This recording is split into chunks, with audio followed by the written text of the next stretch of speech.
அம்மா. மயிலு, அம்மா. யாரு வந்திருக்காங்கன்னு பாரு. ஆபீசரோட வீட்டுக்காரர் வந்திருக்காரு. முதல்ல அவருக்கு சாப்பாடு எடுத்து வை. படி அளக்கிறவங்க சாப்பிடாம நாம சோத்துல கை வச்சதே முதல்ல தப்பு. இல்ல நான் தப்பா சொல்லிட்டேன் மயிலு. இவங்க தகுதிக்கும் படிப்புக்கும் நாம இவங்களோட சரிக்கு சமமா உட்கார முடியுமா?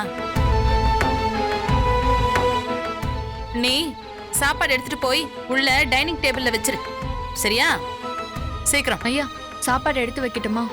உங்களுக்கு என்னங்க வேணும்? நான் அப்புறமா சாப்பிட்றேன், நீ போய் சாப்பிடு. பூண்டெல்லாம் ஒதுக்கி வச்சு சாப்பிடுங்க. ஏன் சிவகாமி இப்படி எல்லாம் பேசுற? நான் ஒன்னும் தப்பா பேசலையேங்க. நல்ல மாட்டுக்கு ஒரு சூடு. இதுக்கு பிறகும் திருந்தலனா எனக்கு இந்த வெக்கோ மானோ சூடு சொரணெல்லாம் இல்லைன்னு தான் அர்த்தம்.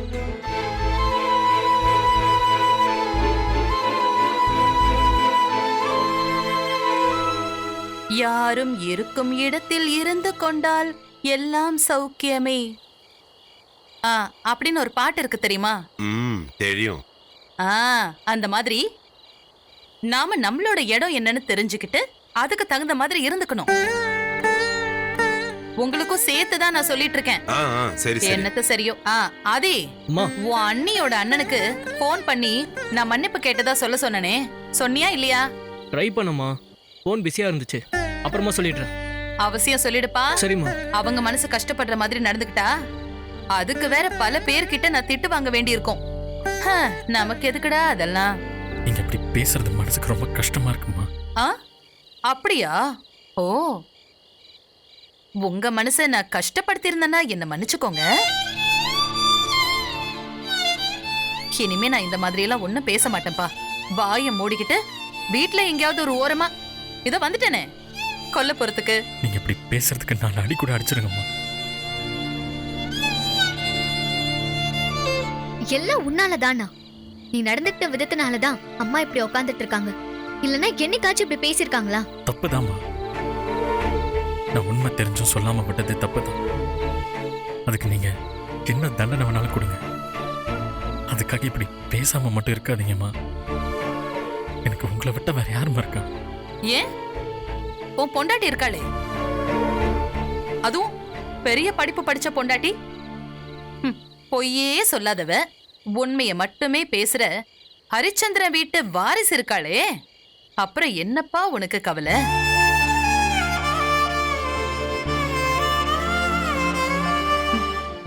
வாங்க மேடம், உங்க 2 பேருக்கும் சாப்பாடு அதோ டைனிங் டேபிள்ல எடுத்து வச்சிருக்காங்க. ராணி மாதிரி உட்கார்ந்து சாப்பிடுங்க. அர்ச்சனா குடு, நான் பரிமாறேன். ஐயோ வேண்டாங்க, நானே பாத்துக்கிறேன்.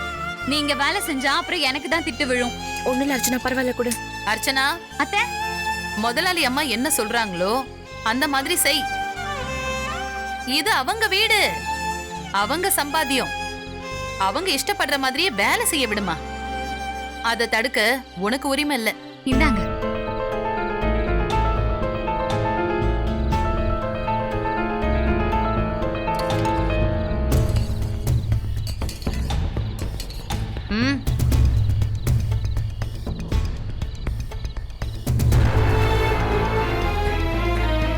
இல்ல வேணாமா.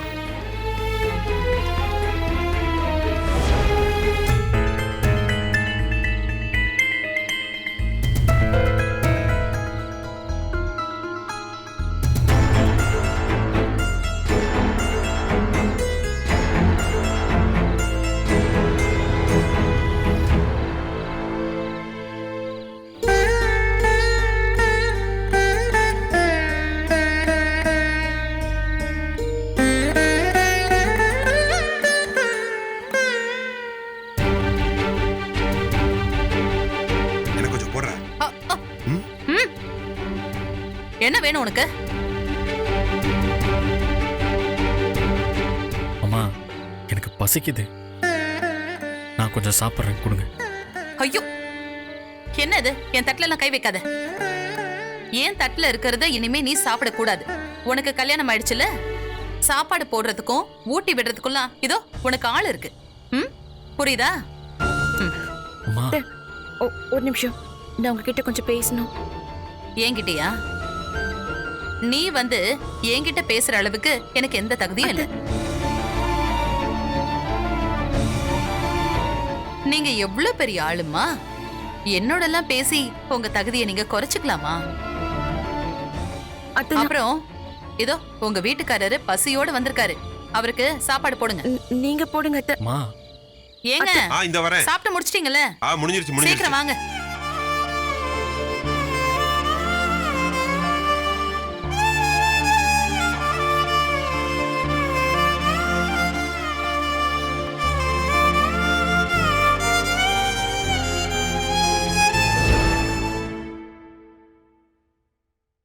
நீ நடந்துக்கிறது எனக்கு கொஞ்சம் கூட பிடிக்கல சிவகாமி.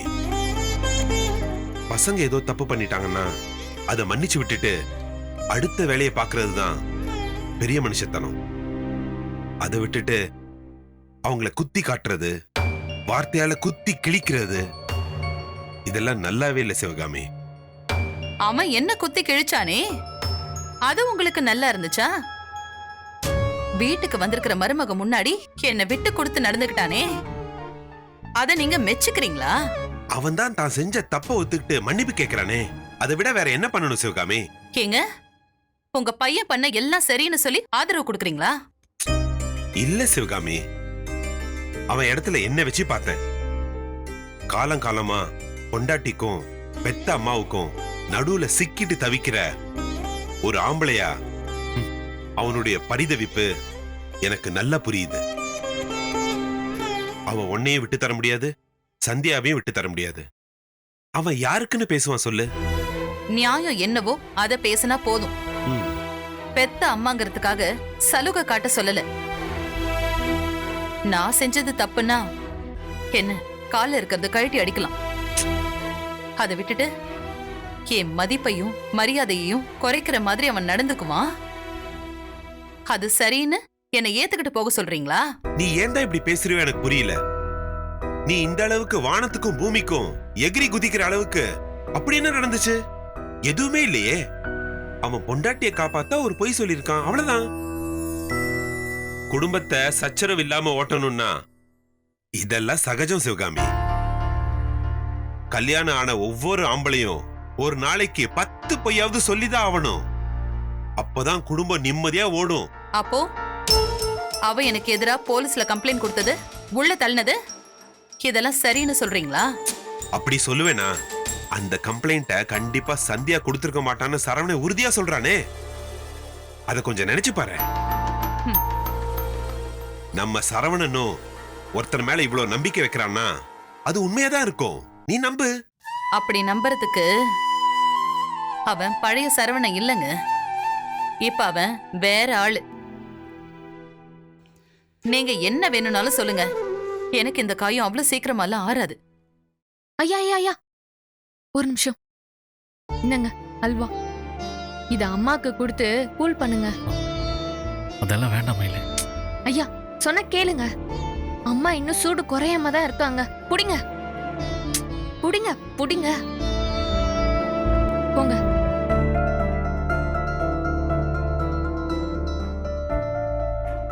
வாப்பா சரவணா. என்ன நீங்க இங்க வந்திருக்கீங்க? உங்க பொண்டாட்டி கிட்ட கேட்டீங்களா இங்க வரதுக்கு? அப்புறம் பெரிய பிரச்சனை ஆயிட போகுது, அதுக்கு தான் கேட்டேன். என்ன? ஓ, எல்லா போர்வையும் இங்க வந்து மாட்டிக்கிச்சா? நான் அதுக்கு வரலம்மா, உங்ககிட்ட பேசுறதுக்காக வந்தேன். என்கிட்ட பேசுறதுக்கு என்னப்பா இருக்கு? நான்லாம் ஒரு ஆளா உனக்கு? மயிலு, அம்மா இங்க வா. ஏந்தா இதை எடுத்துட்டு போய் அங்க என்னோட படிச்ச மருமக சந்தியா இருப்பா, அவகிட்ட குடு. குளிர்ல ரொம்ப கஷ்டப்படுவா, போய் குடு போ. நீயும் போப்பா. என்ன, அங்க உன் பொண்டாட்டி காத்து கிடப்பா, போ. நீ இங்கே இருந்தனா அதுக்கு வேற நீ பதில் சொல்லி ஆகணும்ல. என்னால நீ பட்ட கஷ்டம் எல்லாம் போதும்பா. கிளம்பு கிளம்பு. எனக்கு இதுக்கு மேல எப்படி பேசணும்னு தெரியலம்மா. நான் மனசு விட்டு கேட்கிறேன், என்ன மன்னிச்சிருங்கம்மா. நான் என்ன செஞ்சா நீங்க மன்னிப்பீங்கன்னு சொல்லுங்க, நான் அதையும் பண்றேன். டேய் அழாதடா, ஏன் அழற? சிவகாமி விடு சிவகாமி. நீ இந்த வீட்டோட பொறுப்பை தோள்ல தூக்கி சுமக்கிறவன். இப்படி கண்டவங்க கிட்டயும் கெஞ்சி கெஞ்சி மன்னிப்பெல்லாம் கேட்க கூடாது. நல்ல கம்பீரமா இருக்கணும்.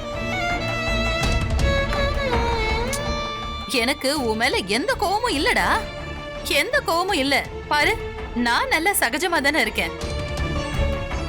என் மூஞ்சிய பாருடா, ஈ சிரிச்சுக்கிட்டே இருக்கேன் பாரு. ஐயோ, எனக்கு ஒரு பிரச்சனையும் இல்லடா. என்னது இது, ஸ்வீட் எல்லாம் வச்சிருக்க? நல்லா இருக்குங்க. நீ செஞ்சதா? பாத்தியா, ஸ்வீட் எல்லாம் நான் சாப்பிடுறேன்ல. எனக்கு உன் மேல எந்த கோவமும் இல்ல. வேணும்னா நான் இத சந்தியா கிட்டயும் வந்து சொல்றேன். அவளையே கூப்பிடுறேன் இரு. சந்தியாமா, அம்மா சந்தியா, இந்த வீட்டோட மூத்த மருமகளே, இங்க வாமா. சிவகாமி விட இத. என்னங்க நீங்க, விடுங்க. எனக்கு கோவம் போயிடுச்சுங்கிற விஷயத்த அவங்க கிட்ட சொல்லி ஆகணும்ல. புரிஞ்சுக்காம பேசுறீங்க. வந்துட்டாங்க. வாங்க வாங்கம்மா. இத பாருங்கம்மா, நான் நடந்த விஷயம் எல்லாத்தையும் மறந்துட்டேன். எனக்கு யார் மேலயும் எந்த கோவமும் இல்ல. உங்க மேலயோ உங்க வீட்டுக்காரர் மேலயோ ஒரு துளி வருத்தம் கூட இல்ல. நிஜம். ஆனா இவன் அதை நம்பவே மாட்டேங்கிறான். நீங்க கொஞ்சம் எடுத்து சொல்லுங்களேன். நீங்க எப்பவும் பொய் சொல்ல மாட்டீங்க, உண்மையை மட்டும்தான் சொல்லுவீங்கன்னு இவன் நம்புறான். என்னம்மா அப்படி பாக்குற? இப்போ என் மூஞ்சிய பார்த்தா கோவமா இருக்கிற மாதிரி இருக்கா? என்னன்னு தெரியல, என்னோட பொறப்பே அப்படிதான். இந்தா சாப்பிடு. நம்பி சாப்பிடுமா, விஷம் எதுவும் கலக்கல. இங்க பாரு, என் புருஷன் சாப்பிடுவார் பாரு. பாரு, சாப்பிடுங்க சாப்பிடுங்க. ஏந்தா நீயும் சாப்பிடு. அப்பதானே இவளுக்கு நம்பிக்கை வரும். அதுக்காக தான். ஏந்தா, இதுல விஷம் எல்லாம் இல்ல, கொஞ்சமா சாப்பிடு. அத்த ஆசையா தரேன் தானே. சாப்பிடு. பாருங்க, அவ்வளவுதான். பாருங்க, இனி இந்த வீட்ல யாருக்கும் யார் மேலயும் எந்த கோவமும் இல்ல. உங்களை பத்தி எனக்கு நல்லா தெரியுமா. உங்களுக்கு இன்னும் கோபம் கொஞ்சம் கூட குறையல. தயவு செஞ்சு இப்படி இருக்காதீங்கம்மா. நீங்க பழைய மாதிரி உரிமையா கோபப்படுற அம்மாவா இருங்க. எனக்கு அந்த அம்மா தான் வேணும். நீங்க இப்படி யாரோ போல நினைச்சு பேசுறது மனசுக்கு ரொம்ப வலியா இருக்குமா. யாரோ மாதிரி நடிச்சது நான் இல்லப்பா, நீங்க நீங்க 2 பேரும் தான்.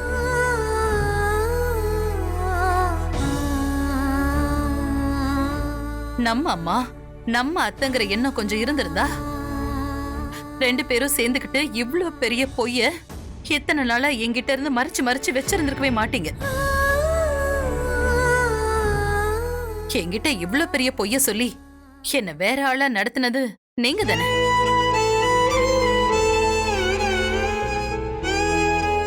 எனக்கு என்னமோ இத பத்தி பேசி பேசி ரொம்ப களைப்பா இருக்கு. நான் தூங்க போறேன். நீங்களும் போய் தூங்குங்க. இல்ல இது வேண்டாம், அப்புறமா சாப்பிடுங்க. இதை எடுத்து வைங்க.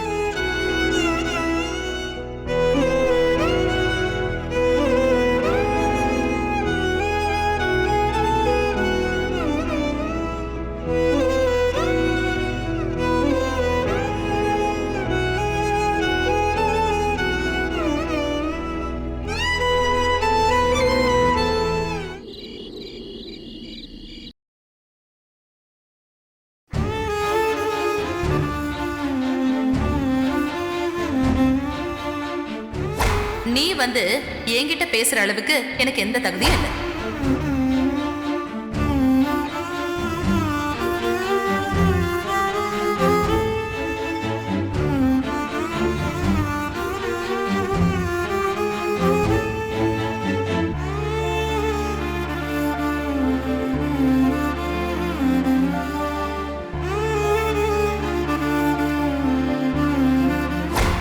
ஐயோ, என்னது? என் தட்டுல எல்லாம் கை வைக்காத. என் தட்டுல இருக்கிறத இனிமே நீ சாப்பிடக்கூடாது. பாவம், இவர் மனசுல என்னெல்லாம் ஓடுதோ, எவ்வளவு வேதனைப்படுதோ தெரியல. அம்மாவையும் மகனையும் பிரிச்சது நான் தான். இவர் மேல அத்தை எவ்வளவு பாசம் வச்சிருக்காங்கன்னு எனக்கு நல்லா தெரியும். ஆனா இன்னைக்கு எப்படி பேசுறாங்க? என்னை காப்பாத்த இவர் சொன்ன பொய்யால இவருக்கும் இவ்வளவு கஷ்டம். இது மொத்தமும் எனக்கு வந்து சேர வேண்டியது. தப்பு செஞ்சதுன்னா, ஆனா எனக்காக என் துயரத்தை இவர் சுமக்கிறாரு. இத்தனைக்கும் கல்யாணமாயி இந்த வீட்டுக்கு வந்த நாள்ல இருந்து இது வரைக்கும் இவர்கிட்ட நான் நல்ல விதமா முகம் கொடுத்து கூட பேசல. ஃபர்ஸ்ட் நைட்ல கூட மோசமா சண்டை போட்டிருக்கேன். இவ்வளவு நல்ல மனுஷன் இந்த அளவுக்கு கஷ்டப்பட நானே காரணமாயிட்டேன். ரொம்ப சாரிங்க. என்னால தானே உங்களுக்கு இவ்வளவு கஷ்டம்.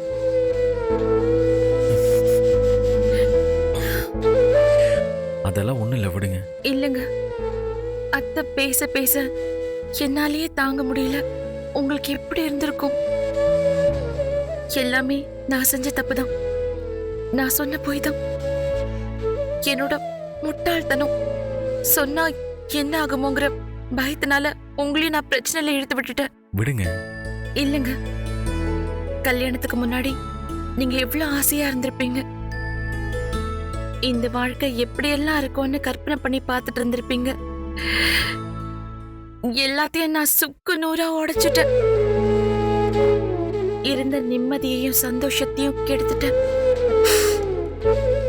நான் எவ்வளவு பெரிய தப்பு பண்ணிருக்கேன்னு இப்பதாங்க எனக்கு புரியுது. நான் சொன்னது சின்ன பொய்ன்னு நான் நினைச்சிட்டு இருக்கலாம். ஆனா அது குடும்பத்துக்குள்ள இவ்வளவு பெரிய பிரச்சனையை உருவாக்கும் நான் நினைக்கவே இல்லைங்க. உங்களுக்கு மட்டும் என்னங்க, அதே ஏமாற்றம் தானே. நீங்க இவ்வளவு தூரம் படிச்சிருக்கீங்க. இதே போல ஒரு படிச்ச மாப்பிள்ளை கல்யாணம் பண்ணிக்கணும்னு கண்டிப்பா ஆசைப்பட்டிருப்பீங்க.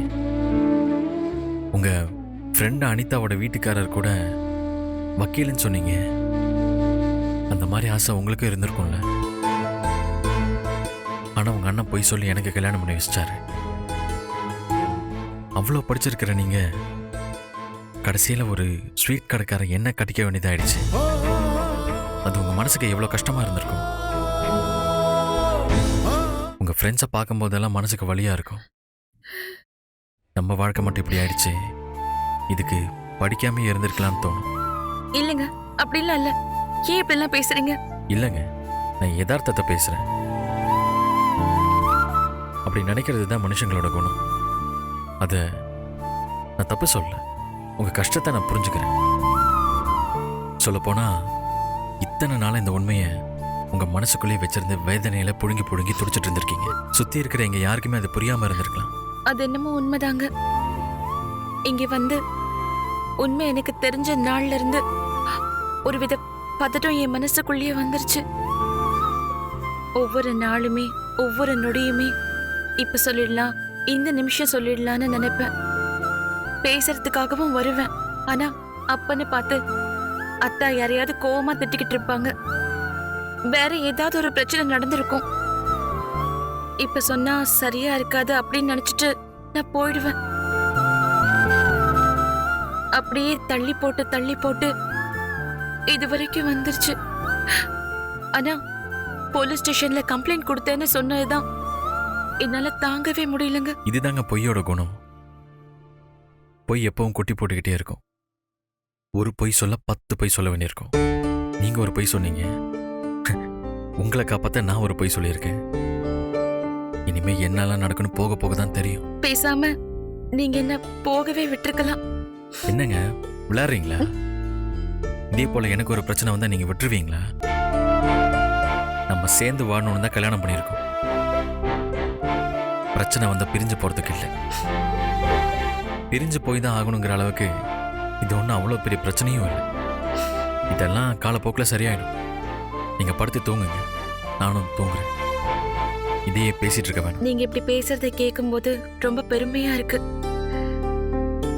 எவ்வளவு பொறுப்போட நீங்க பக்குவமா பேசுறீங்க. என்ன போக விடாம தடுத்ததுக்கு ரொம்ப நன்றிங்க. பரவாயில்ல தூங்குங்க